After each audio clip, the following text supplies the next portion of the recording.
क्या पढ़ रहे हैं? कंजंक्शन। ठीक है, ध्यान से समझ आना, इसको लिखा गया है कंजंक्शन। कंजंक्शन, ठीक है ना, CONJUNCTION, कंजंक्शन। कंजंक्शन को अपन एक और शब्द क्या बोलते हैं? कनेक्टर। क्या बोलते हैं? कनेक्टर। कनेक्टर क्या काम करता है? दो चीज़ों को जोड़ने का काम करता है। ठीक है, तो कंजंक्शन भी वही काम करते हैं इंग्लिश में।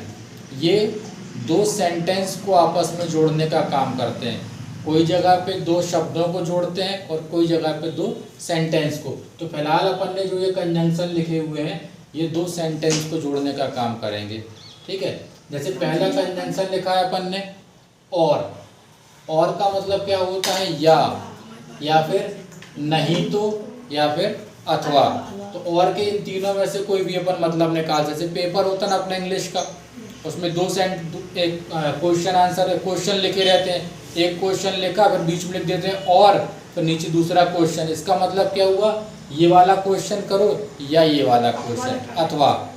फिर अदरवाइज। अदरवाइज का मतलब होता है वरना, नहीं तो। ठीक है ना।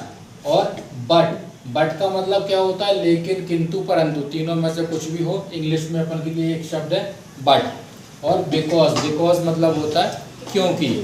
ठीक है, अपन क्वेश्चन आंसर लिखते हैं, क्वेश्चन आंसर में कई बार ये वाला शब्द आता है बिकॉज। ठीक है, तो इन सब चारों प्रकार के शब्द लिखे, इसका उपयोग कैसे करना है ये अपन को समझना, ये पेपर में कैसे आते हैं। तो ये हमेशा सेंटेंस के बीच में लगेंगे। अब कैसे लगाना ये देख लेना। जैसे कि एग्जाम्पल लिखा है, इसमें तुम्हें दो सेंटेंस लिखे हुए हैं। पहला सेंटेंस जैसे लिखा है कम हियर, और दूसरा सेंटेंस लिखा है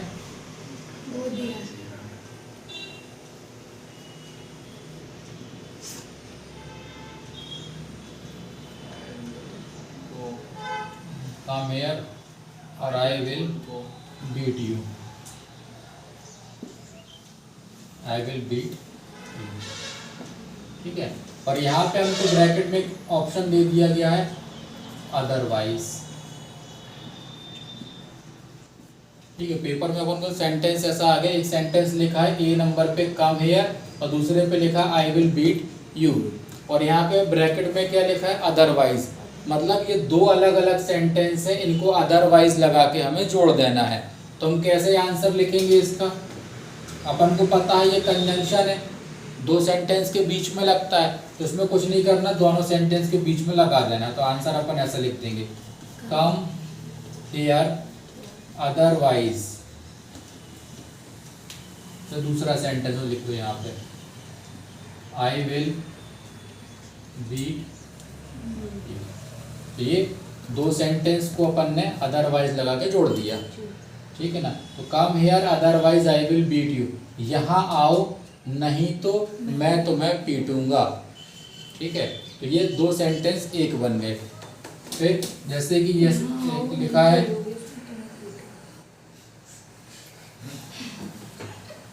दूसरा सेंटेंस, मान लो ऐसा लिख दिया डू और इसमें लगा दिया हमने एक शब्द डाई। तो आंसर क्या आ गया इसमें? यहाँ पे तुम्हें ऑप्शन दिया गया है और, मतलब और लगा के तुम्हें जोड़ना है। तो इसका आंसर आएगा डू और डाई। डू मतलब होता है करना, डाई मतलब होता है मरना। तो डू और डाई मतलब करो या मरो। करो या मरो, हाँ सर। ठीक है, जैसे अपन क्रिकेट मैच वगैरह में कई बार सुनते हैं करो या मरो की स्थिति है। मतलब आज का मैच जीते तो फाइनल में पहुंचोगे, नहीं तो सीरीज से बाहर। तो ऐसी स्थिति को बोलते हैं करो या मरो। ठीक है, अब तो इसमें भी हमने और कहाँ लगाया? इन दोनों के बीच में। अब जैसे एक एग्जांपल और ले गए अपन,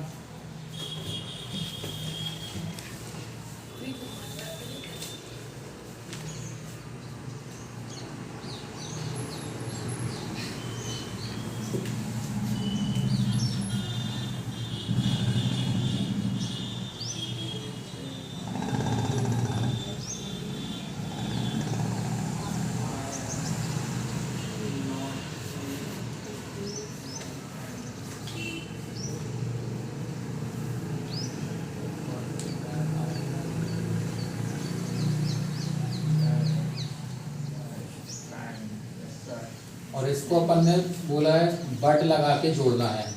तो एग्जाम्पल लिखा ही इज माई फ्रेंड, वह मेरा दोस्त है, और यहाँ लिखा I am not his best friend, मैं उसका सबसे अच्छा दोस्त नहीं हूँ। ठीक, तो इसका आंसर अपन कैसे लिख लेंगे? मेरा अच्छा दोस्त है ही इज माई फ्रेंड, फिर क्या लगा देंगे? But I am not his best friend.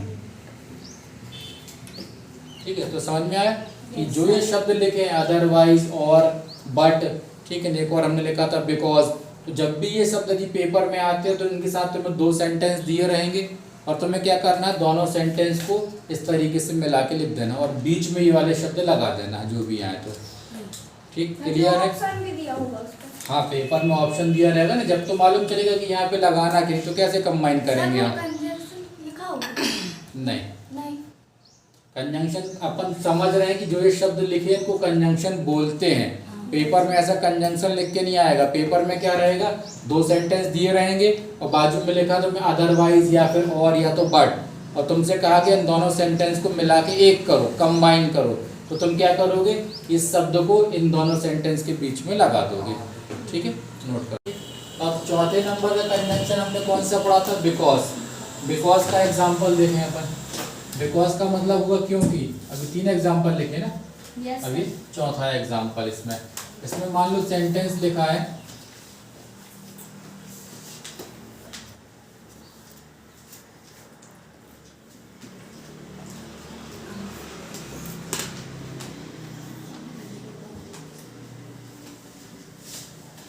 ये लिखा है अमन is not coming today.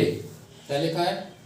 Aman is not coming today, मतलब अमन आज नहीं आ रहा है। और दूसरा सेंटेंस लिखा है ही इज इल।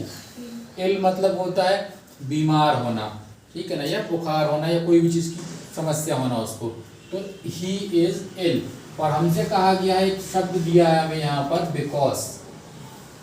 बिकॉज का मतलब होता है क्योंकि, तो हमें बिकॉज लगा करके ये दो सेंटेंस आपस में जोड़ देना है। तो हम इसका आंसर कैसे लिखेंगे? यहाँ पर आंसर में लिखेंगे हम अमन इज नॉट कमिंग, फिर क्या लगाना है? टुडे, एक और टुडे, और फिर लगाना है because. Because he is ill. तो ये दो अलग अलग सेंटेंस थे, इनको हमने बिकॉज लगा करके जोड़ के एक बना दिया। यहाँ लिखा था अमन इज नॉट कमिंग टुडे, अमन आज नहीं आ रहा है। दूसरे में लिखा था वह बीमार है। अब हमने जो सेंटेंस बनाया इसका मतलब क्या निकला? Aman is not coming today because he is ill. Aman आज नहीं आ रहा है क्योंकि वह बीमार है। तो यहाँ पे शब्द क्या लगा दिया? क्योंकि या बिकॉज। ठीक है, समझ में आया इसका?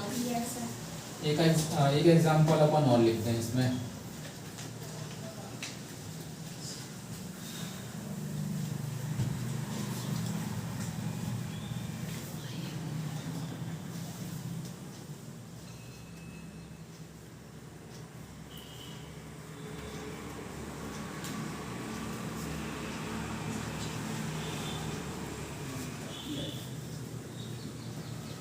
I am not giving this examination.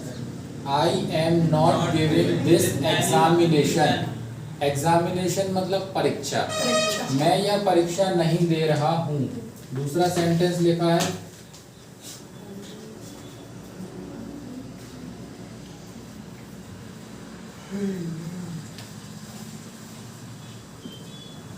I have not paid the fee, मतलब मैंने फीस नहीं दी है।